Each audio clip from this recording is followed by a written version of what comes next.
Thank you guys for being here. We have a lot of fun stuff planned tonight. After Chief Thum does his testimony and talks to you guys, we do have a lot more planned, so please stick around. There are a lot of sweets that have not been unveiled yet because we wanted to keep them kind of, secretive and fun. And then, of course, there's White Elephant and all that fun stuff later. Trying to start. Anybody ever been arrested? No? Well, this is Chief Thum. He's the chief of police in Sioux Falls. And so we're super blessed and honored to have him here. He's a friend of Trey. We get to do a lot of fun stuff with him, and we're involved in a couple different things with the police here in Sioux Falls. So please give your attention and round of applause. Oh, first I'm going to pray, and then we're going to do that. I'm going to pray first, and then we're going to clap really loud for Chief Thum, okay? Father God, we just thank you for tonight, Lord. We thank you for the blessing and honor that it is to have Chief Thum here to talk and share his story. Lord, we just pray that it impacts the people in this room on a bunch of different levels. Lord, let it be revealed to them on each individual basis. And Lord, just let us have a fun night. Let us remember why it is we celebrate this time of year, to recognize you coming into the earth and acknowledging that. Jesus, we thank you for your life, for your death and your resurrection, that we could never pay back anything that we've done, but that you paid it all. We thank you for Chief Thum. Pray blessings over him and his family, and just love you and honor you. Pray in Jesus' name. Amen. Round of applause for Chief Thum. Thank you. That's a much nicer intro than I got at the other speaking engagements I had this week. So that's good. Thank you. Appreciate it. Nope, my name is Jon Thum, not Jon Thune. Believe it or not, the mistake has been made, not because we look alike, but because our names are a few letters off. Early in my career, I went to talk to the kids at the Multicultural Center and about choices and things like that. And I called ahead and I'm like, hey, just want to confirm you have me. This is Jon Thum for 4 o'clock on Wednesday. They're like, yes, we're so honored that you would come talk to our kids. I'm a sergeant at the time, and I'm like, golly, I guess, they just really feel good about me coming. So I walk in, and the lady looks at me really confused. I'm like, hey, I'm here to talk to the kids. And the lady next to her is like, see, I told you, Jon Thum's coming, not Jon Thune. Right? And so I've been disappointing people my whole life. It just kind of keeps going on that range. But no, just a little bit about me. I'm 44, be 45 here in a couple days. Yes, when I first started as chief in 2021, people would ask me, are you old enough to be police chief? They don't ask me anymore. Apparently the job is aging me over the past couple of years. I'm starting to show it a little bit. But I'm born and raised Sioux Falls. I live here right now with my wife and 3 kids. I have 3 boys, 14, 12, and 10. My 10-year-old's got an indoor soccer match at Augie right now, so we'll hope that he does well. But live in central Sioux Falls, live over kind of by the VA. And I've been born and raised Sioux Falls my whole life. I grew up a couple golf shots away, depending on how far you hit your drivers these days. I grew up at 16th in Duluth, Longfellow. Any Sioux Falls people in here? I know we kind of come from all over. But I'm a Longfellow, Lowell, Axtell Park kid, went to Lincoln High School, grew up in that part of town. And where we sit today was my paper route as a kid. We kind of have a claim to fame that me and my brothers and my dad had the biggest shopping news route empire in town, stretched blocks and blocks. And so these streets that I grew up in would later be the streets that I first patrolled as a cop. So kind of a cool connection. But my family, again, my dad, if you went to anybody here have USF ties? Yeah, my dad is Denny T. I don't know what he goes by these days. People would be like, hey, is Denny T your dad? I'm like, who's Denny T? It's Dennis, not Denny. But my dad was a campus pastor there since 1991, and he just retired recently. And that's will always be my claim to fame. No matter where I go, it's always like, oh, is Dennis your dad? My mom was a nurse administrator at the VA in town. I have an identical twin brother. We're going to take a moment to dwell on that. He's an anesthesiologist. I have a little brother who's a urologist. My twin brother looks just like me, acts like me. He's about 10 pounds lighter than me and about an inch taller and 1 IQ point smarter. So I kind of joke, what's the difference between a doctor and a cop? About 1 IQ point, back when we were first grade. And people are like, well, what happened to you? Like, you've got 2 brothers who are doctors. your mom has her PhD, your dad has his master's in divinity, and you're just a cop. I'm like hitting the head a lot, about 7 concussions, some other things. That math and science portion of my brain just didn't work. But this disclaimer of the program is so my twin brother, people don't know about him. And as I'm on kind of TV for news and stuff, they show up at the hospital. And if you're familiar with what an anesthesiologist does, it puts them to sleep, usually in kind of vulnerable moments in your life. So they're waiting, and in comes the chief of police to put you to sleep.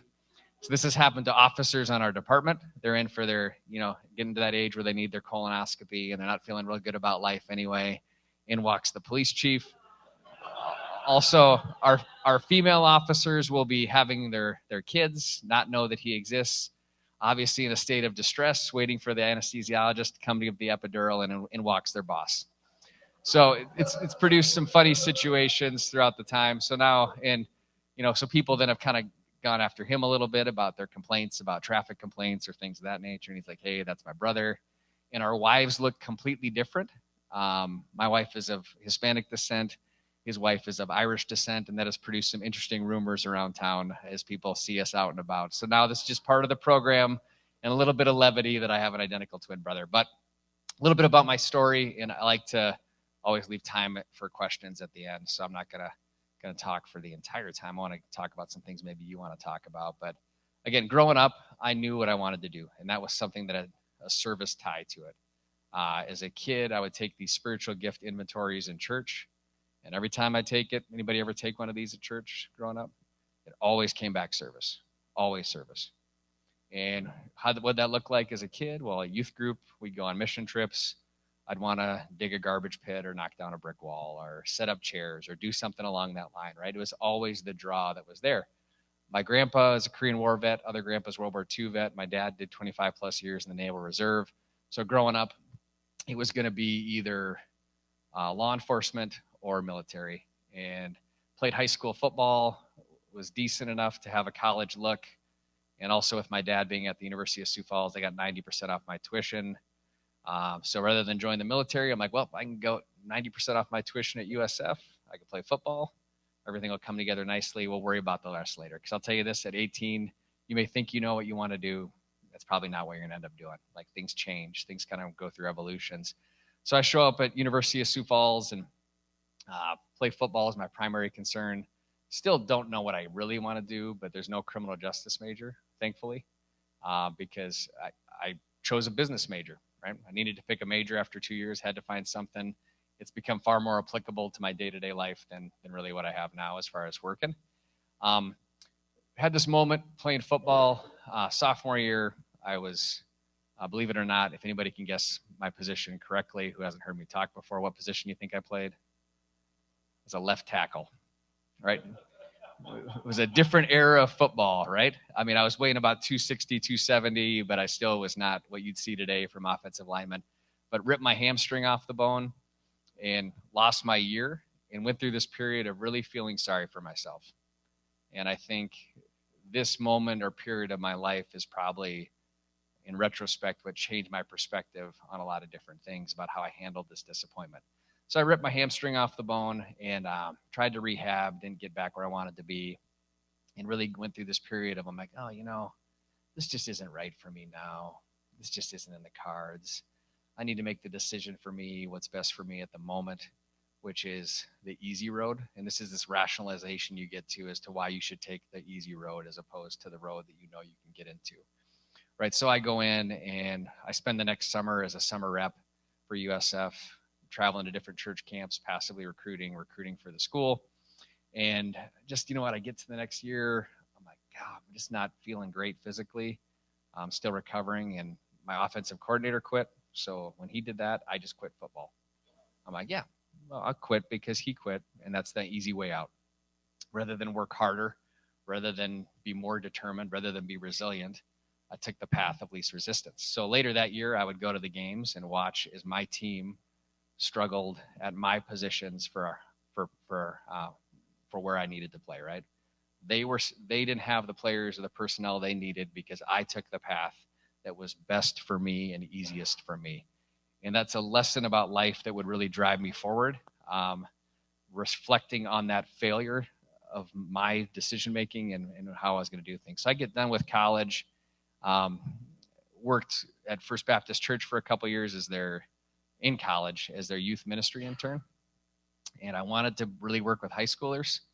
They said, nah, we need help with middle school. And I was kind of going around maybe following in my dad's footsteps, maybe get into youth ministry. When what could be better? By my observation, all you did was go on trips and kind of manage stuff with kids. After 2 years of working with middle schoolers, wanted nothing to do with ministry ever again.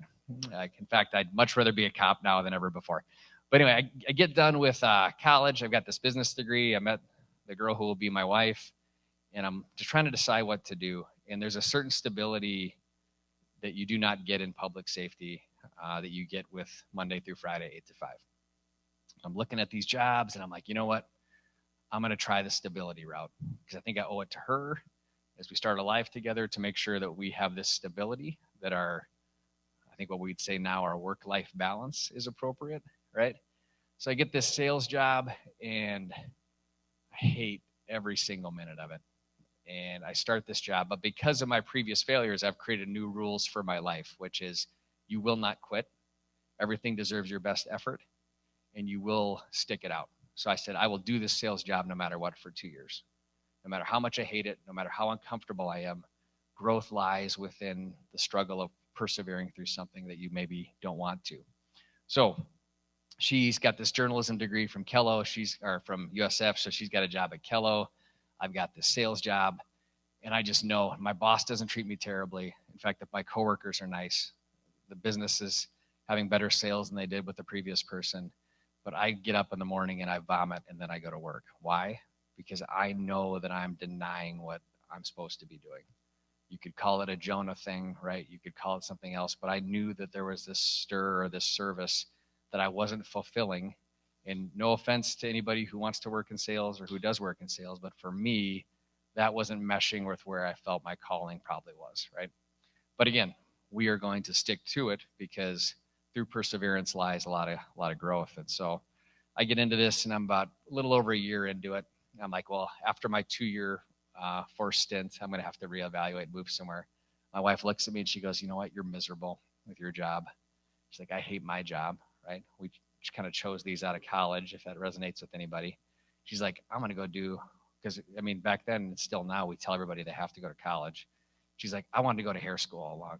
She's like, I just went to college because everybody told me to. I'm going back to hair school. I think you should become a cop. I'm like, yeah, I'm willing to negotiate. I'm like, I could be a firefighter too. She's, no, you want to be in law enforcement, go that route, right? So I stick out my job. I start the application process knowing that the hiring date's in November. At that point in society, there was 650 applicants for 16 jobs, right? This was a sought after job. This is something that people wanted to do. I'm like, well, if I don't get it the first time, I got this side gig cutting meat at Hy-Vee, which is a whole other side story. One of the best part-time jobs I've ever had. But I get hired, and I let my boss know, and I give him like a 2 months notice, which is another principle I like to pass on to young people. Whatever you quit it well. Never burn a bridge, because very usually in life, you sometimes have to go back across it, right? And now what I see especially is people just not quitting or severing relationships or job relationships well.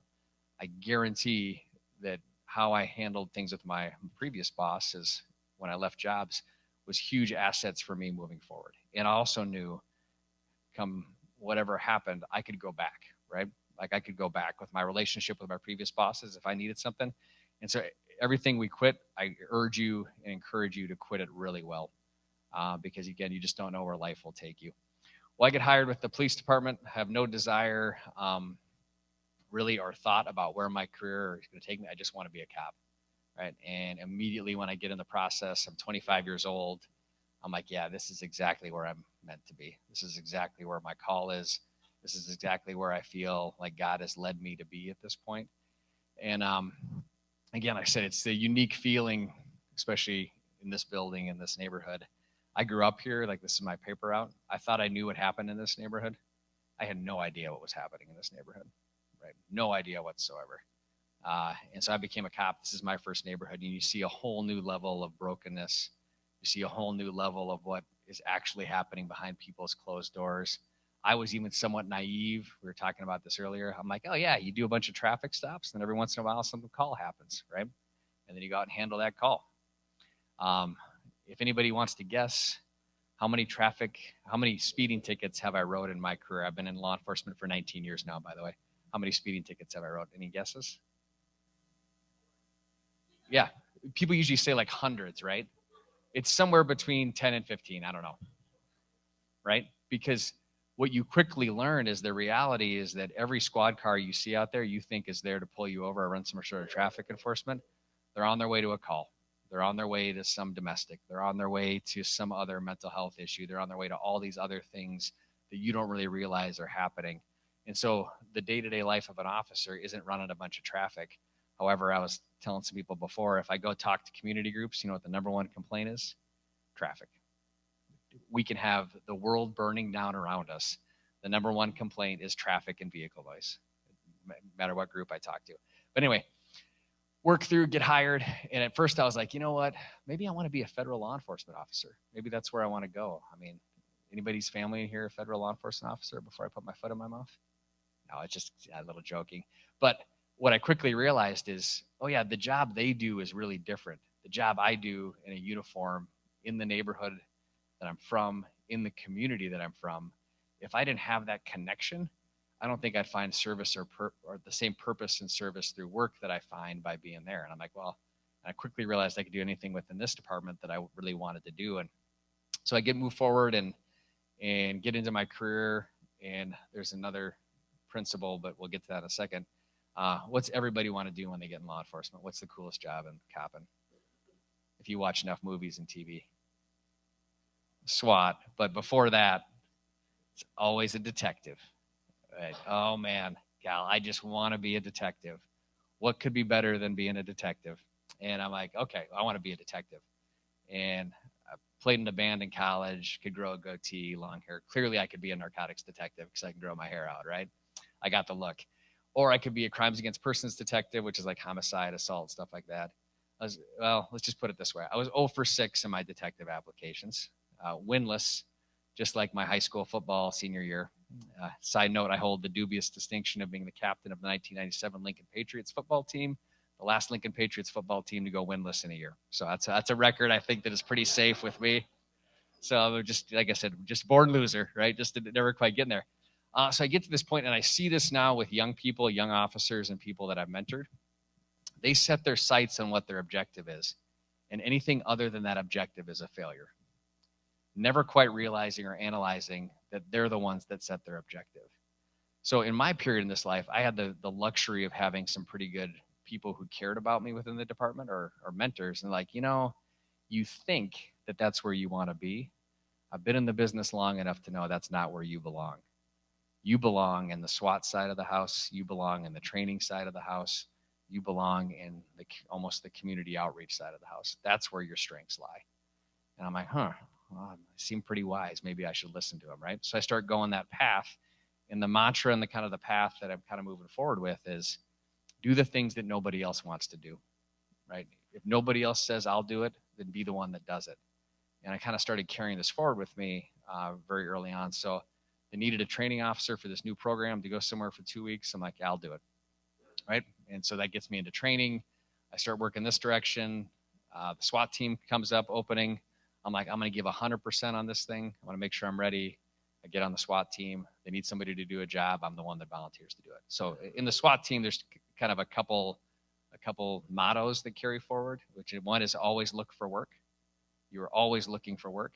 And the second is your buddy's safety is more important than your safety, which are actually kind of counterculture to what I see sometimes as being messaged to people right now, right? You're the most important person, right? And your path of least resistance is most important for your well-being, right? And I'm telling you, I don't necessarily buy into that. I think it's the opposite, like how we look at life. So get involved in the SWAT team and realize that that's really my niche, and end up spending 11 years in SWAT, eventually as team leader and commander. Gets me to a lot of different spots and a lot of cool situations. But work my way through the ranks, become sergeant and then lieutenant. And I'm kind of thinking this lieutenant gig is pretty sweet. Right when I got promoted to lieutenant, I was in charge of special operations, and that includes natural disasters. And we were gearing up for the floods of 2020. The floods were coming. And I'm like, this is easy for policing. All we got to do is block intersections. If this is the biggest my concern. And then we get to 2020, and they're like, hey, the floods aren't happening. The snowpack wasn't there because the Sioux River had flooded the year before. I'm like, my job got super easy. And then the next year, or a month later, we had a meeting about this thing called COVID. And they're like, oh, guess what, Lieutenant Thum, you're in charge of that for us. And I'm like, oh. And I still remember getting in my office when this was all kind of coming together. And I'm like, man, we don't know anything, right? And now in retrospect, we really don't know. And I don't make light of COVID one way, bit, or form, right? This is not a political topic for me as it gets for some people. My father-in-law died of COVID. My mom's or my wife's grandpa died of COVID. Like, it's a real thing, right? I'm not here to make light of it, but I'm just saying what I'm saying is we just didn't know. In the first notices that came in, if you remember the charts and graphs about how many people were going to die in South Dakota, how many people were going to die, if you remember those, because I was living them every day. And we had to look at it from a standpoint that we couldn't stop doing anything, right? We had to keep doing what we were doing every day. Everybody else got to shut down. The cops and the firefighters and the ambulance did not, right? And so we were going through and getting ready for this and having some really tough discussions and talking about what we were about to encounter, because things just don't change. Like, you have to roll forward. And looking back in retrospect, just really proud of how, in spite of what the information we were given within those first couple of weeks, how nobody batted an eye, right? Everybody just pushed forward, did what they had to do, because the service was bigger than anything else, right? The service is bigger than the fear, right? And how we have to do things. Well, then the summer of 2020, unrest came, and guess what, Lieutenant Thum, you're in charge of all civil disturbances and unrest. So I thought this job was getting really easy. Now it's getting really hard, right? And there's a lot of things to talk about with that. We won't get into that, but again, a lot of challenging times, a lot of challenging things to have to deal with, and really pushing yourself to the limit on what just the day in and day out kind of onslaught of what that was. And I'll say this about our community. In 2020, I never got more middle fingers and FUs than in my entire career, right? Just more out and out things said, things of that nature. However, I also never got more cups of coffee bought for me, more thumbs up, more meals bought for me, and more words of encouragement in that time frame either, right? It was an interesting dynamic, and Sioux Falls is a little unique. Like today, I went and talked to a group of Democrats, right? And I think if we stick to our political ideology, we just assume that, oh, the Democrats must not like the cops, or the Republicans like the cops, and all these back and forth things we get into politics couldn't have been more welcoming and nice and supportive, right? We as a community recognize the value of public safety, and we continue to push into that and understand that this isn't always a political topic, right? It's a topic about serving community and making sure that we're in the spot. So get through that. Again, life is interesting. Chief Burns announces he's going to retire the next year. And I'm like, I don't want to be chief. Never wanted to be chief. Love being a uniformed cop. In fact, it still pains me to this day to lose what I love to do. And for example, at the mall the other night, like I'm looking over, and I'm like, it's my job to talk to the media, and they get to do the actual work that I love doing, and kind of this kind of thing. But positions change. And I lived my whole life with kind of my career with do what needs to be done. It doesn't matter always what you want to do. How can you best serve, and how are you feeling led that you can serve, right? And so I'm like, I'll throw my name into the chief consideration. It's a little early in my career for how long I have to go. The average career expectancy of a chief is 3 to 5 years. I'm going to have to go 10 if I want to make it to that retirement. But I mean, life is challenging. Put your face into the challenge and move forward on it. So it was named chief, and I'm like, well, at least Chief Burns got a lot of the hard stuff out of the way, right? 2020 is out of the way. Some failed contract negotiations, which are arguably some of the most stressful things you can deal with as an administrator, is out of the way. I'm like, well, at least he got it out of the way. And I'm like, well, maybe not. So within my first year, had 2 officers arrested for child pornography. Another officer arrested, unprecedented things that had happened, right? And I could go on a whole sidebar about how we were just seeing the front edge of the pornography issue, especially when it comes to what we expose our kids to these days and age. It frightens me, and we're going to see more and more issues with how young people have access to everything. And that's, again, a topic for a different discussion. The previous two chiefs in 18 years had 6 to 7 officer-involved shootings. In the 3 years I've been chief, we've had 13, right?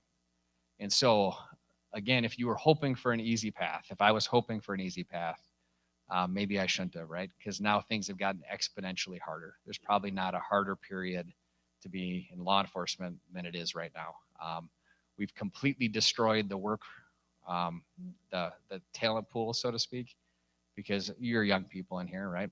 In 2020, is there anything you saw that would have encouraged you to join this profession, right, with the public rhetoric and the things that are out there? Since 2020, I don't know how many well-meaning adults have come up to me and said, hey, thanks for doing your job. I would never do your job, and I would never let my kid do your job. Same thing's happening with teachers, right? We are messaging. Any teachers in here? Right on. So my wife's a teacher, special ed teacher. After she went to hair school, she became a substitute teacher and then loved teaching so much she became a special ed teacher. So strong spot in my heart for teachers. But there are young people who are getting the same speech from the adults around them, right? That, hey, you don't want to be a teacher. Why don't you want to be a teacher? Because classroom behavior is too bad, right? It'll stress you out. Your work-life balance will be bad, right? You shouldn't do that job, right? Well, I'll tell you what, the jobs that are really hard are the jobs that make a difference and the jobs that are worth doing. I'm just going to kind of sidebar on this a little bit. We, especially as a group of believers, I believe the mission within the church is outside the church walls and outside the confines of what makes us comfortable and is deeply rooted in service. I believe, right, even to the point where my kids go to public school, that my kids, I want them there because I want them to model the behavior of what a good kid looks like, right? A kid that behaves. Probably the best compliment I've ever got. I went to talk to my kid's 3rd grade classroom, and this is more about my wife's mothering than my fathering. I get there to the classroom's out of control, teachers exasperated, and I come in uniform, clearly they're going to listen to me. No, they don't really. I mean, they're still wild kids, right? But one kid's like this. He's like, hey, you should know something. My kid's name is Eli. He's like, Eli's the best behaved kid in class. I about started crying, right? Because I was so proud that, you know what? And it hammered home for me. Like, if we don't set the example, if our families don't set the example, who sets the example, right? Who sets the example for kids who don't have an example?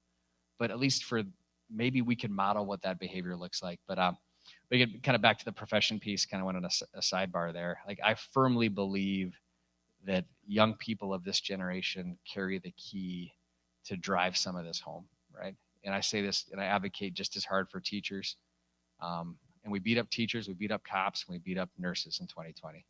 Now, there's not enough cops, there's not enough teachers, and we pay nurses a ton of money to travel around.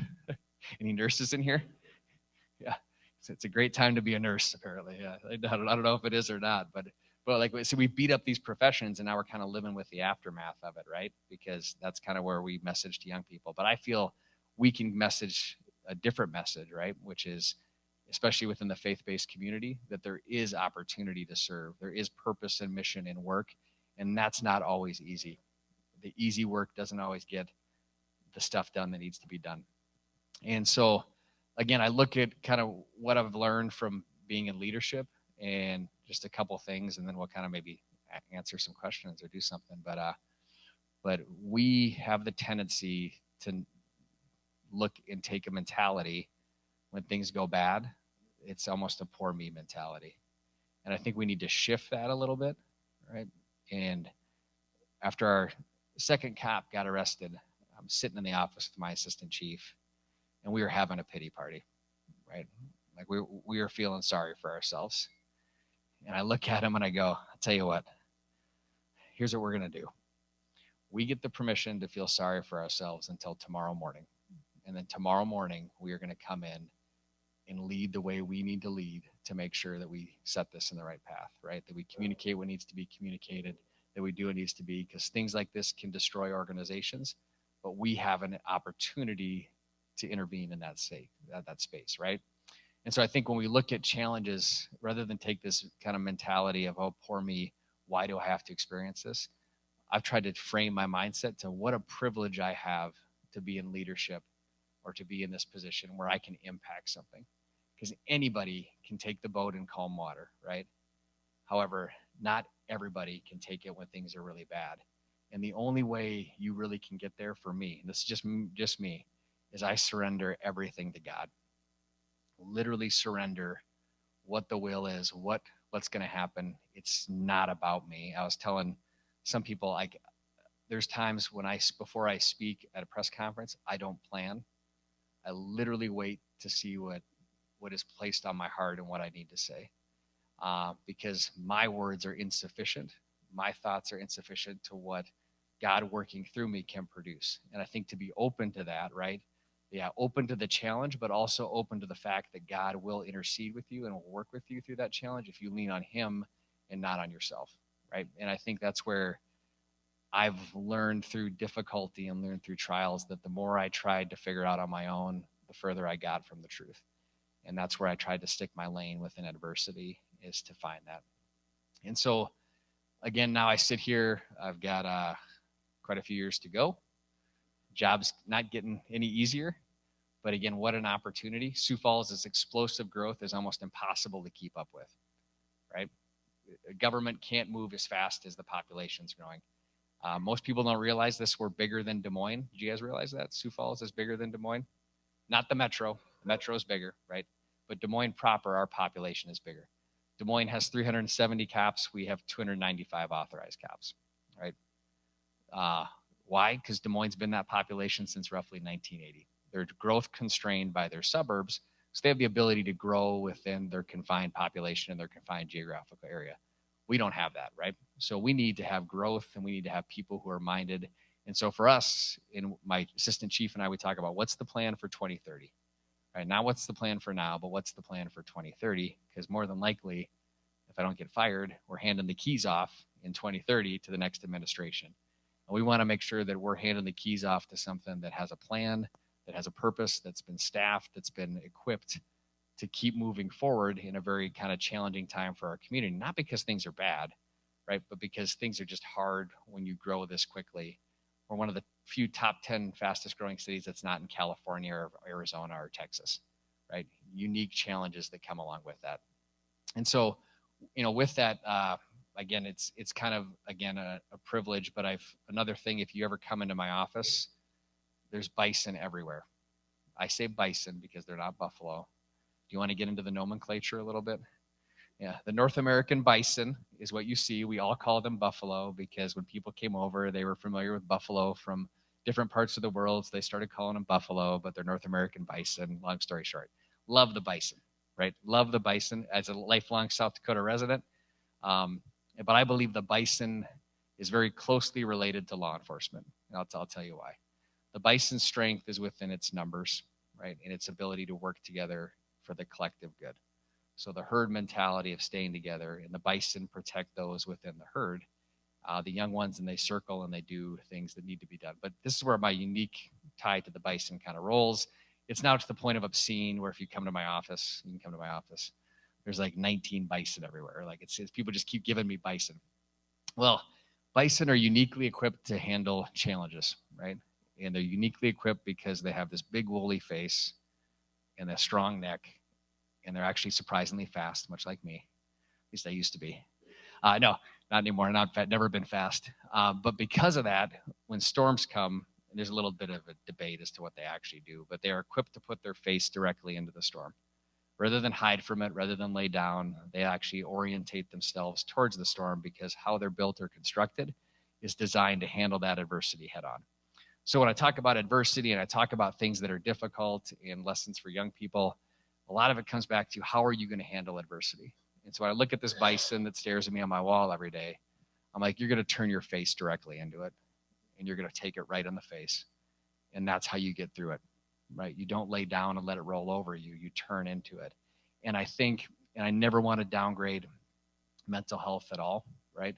I've got numerous family members who have mental health struggles and things that they've worked with.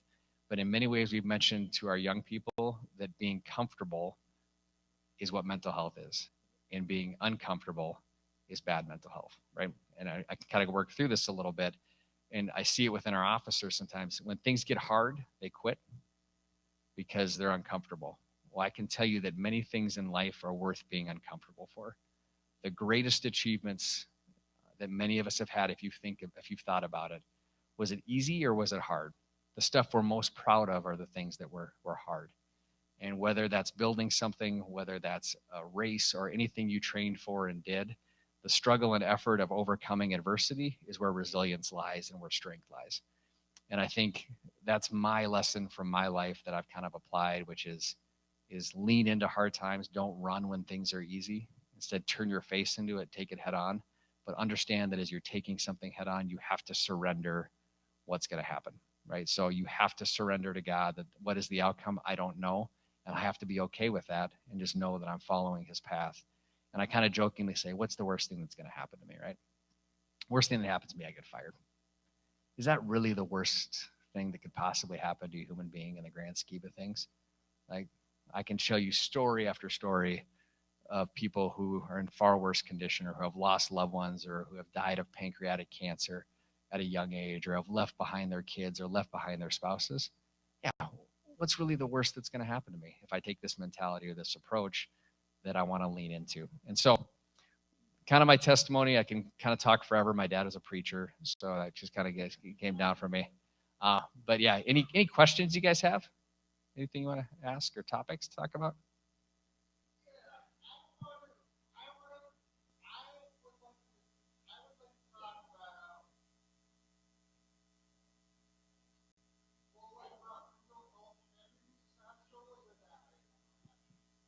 Yeah. And so here's the thing with like law enforcement and mental health, and it's a huge thing for our officers too. We've invested way more time, money, and energy into wellness initiatives, to EAP requirements that basically we're about ready to start forcing people to go to EAP, whether they want to or not. And so with the mental health that's out there, I think we see that we are lacking resources collectively across the system. That there's a lot of area for growth. And what I found is we have kind of worked with Southeast Behavioral quite a bit. There's not enough mental health professionals either, right? There's not enough people in different ways. And so that's where I kind of lean within the faith-based community. If you have a group of support to steer you or guide you towards resources that can be helpful for you, because they're kind of tough to come by, even for us, right? So we have an officer get involved in an officer-involved shooting. One of the struggles for me is like we have to wait days until we can get them into somebody, right? So what do we heavily rely on? We heavily rely on peer support. Peer support is what bridges the gap for a lot of people. I think there's a lot of opportunity within peer support to lift each other up and work through some of that. So, any other questions? Can sing a song. Oh, my favorite thing about being chief. That's a great question. Because it's kind of peaks and valleys, right? And early in my career, like you'd have this great moment, and then you'd walk out your door, and then you'd be handled the next problem. And here's a rule that I've kind of learned. When you are the top of an organization, you don't get handed win-win decisions.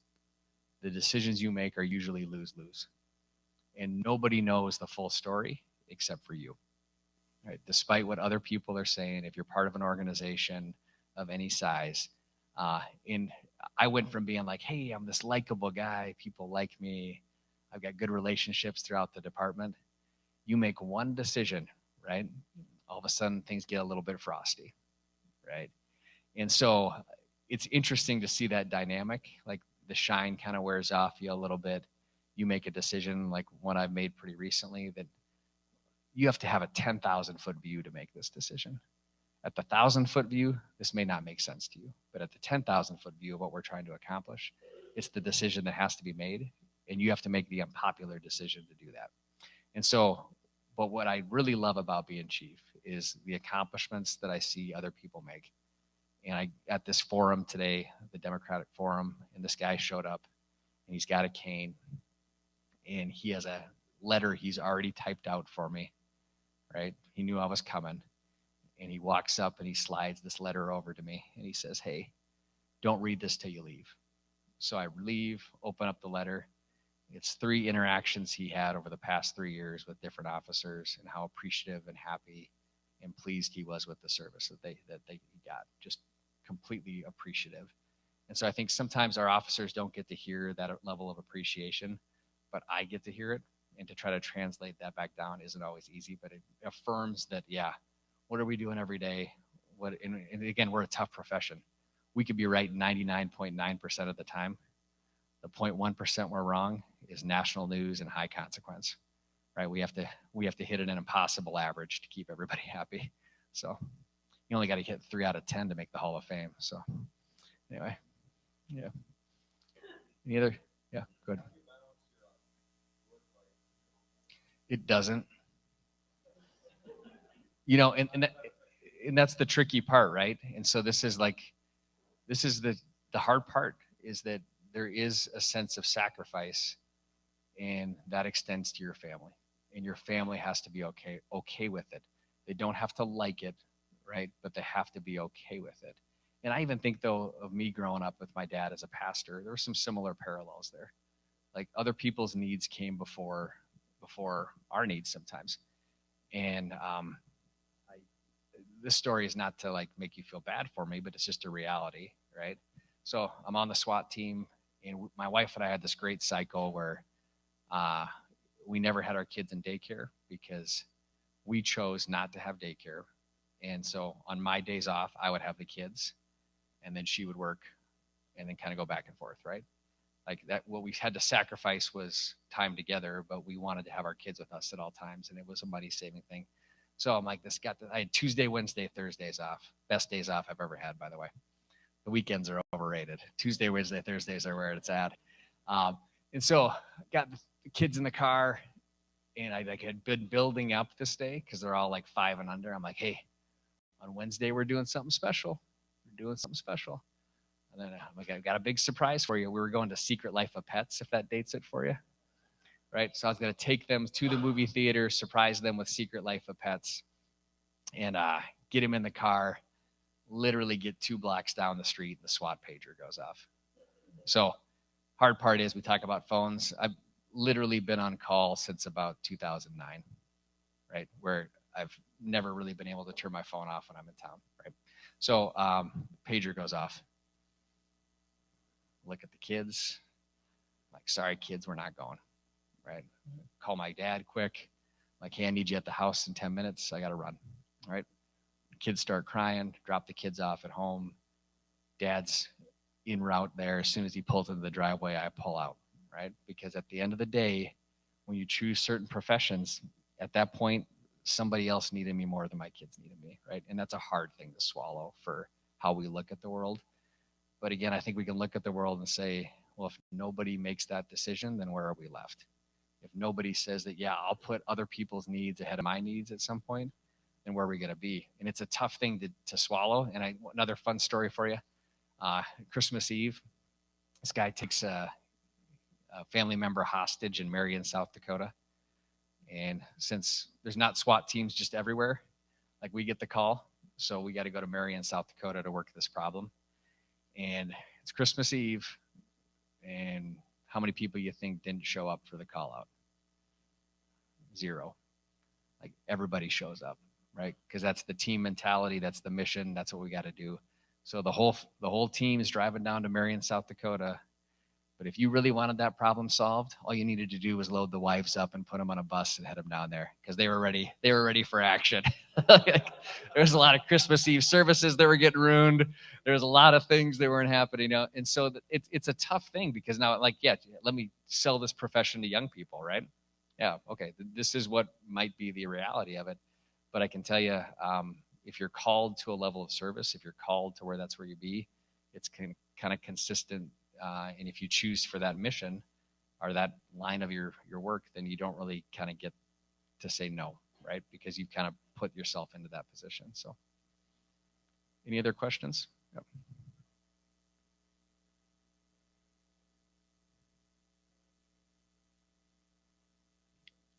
So probably this cop told me this when I was brand new. I was like 2 years old, or 2 years into my career, maybe 2 years old. And he had been around like 10 years. He's just getting ready to retire. And he's like, "Hey, Thum, you like your job?" I'm like, "I love it. I can't believe they pay me to do this. I go, this is awesome." He goes, "Keep this in mind. In about 7 to 10 years, you will hate this job and everything about it. And you will want to quit." He goes, "Because that's the cycle of how it all works." He goes, "Ride it out. And then when you get off that little low patch, you'll remember why you like the job and you remember why you do it. But keep in mind, it'll probably happen again." Like he goes, "That's the nature of this profession. That's the nature of this job." I would say probably in 2020 had pretty tough burnout, right? Because it was SWAT call after protest after SWAT call after protest and just constant. I kind of joke I was salaried by that point, and my captain at the time joked that we were making about $2 an hour, right? And all of a sudden being salaried wasn't so cool because, like as my boss said, you can work as much as you want. Like there's no limits on your work, right? But again, you recognize the ebbs and flows and the ups and downs of how things kind of translate. So, any other questions? If not, I can close you with a thought. You probably didn't, but if you've ever heard me talk, one of the huge things that I advocate for is mentorship and early intervention with youth. And so with that, the mayor and I have been pretty consistent about always messaging about how important mentorship is. Mall shooting happens the other night, right? This kid is just turned 18, kind of going through, and I can tell you what the story is before I even get there. Like, I'm sure there's a juvenile criminal history. I'm sure that this has happened and this has happened. And I know that, again, as a lot of adults are failing young people in a lot of different ways. Now, we've kind of identified that how we solve this issue, or at least make an inroad in this issue, is by mentorship. Yet, in this heightened period of talking about mentorship and talking about things that matter, the mentorship at our core schools is down 42%. All the title schools where kids need it worse, and stats will show you that it's grade schoolers and middle schoolers where there's the best road for intervention. Early intervention is how you get them. So I've got the 7th grade kid I mentored. I sat him down this year and I'm like, "Hey, man, this is your year, man.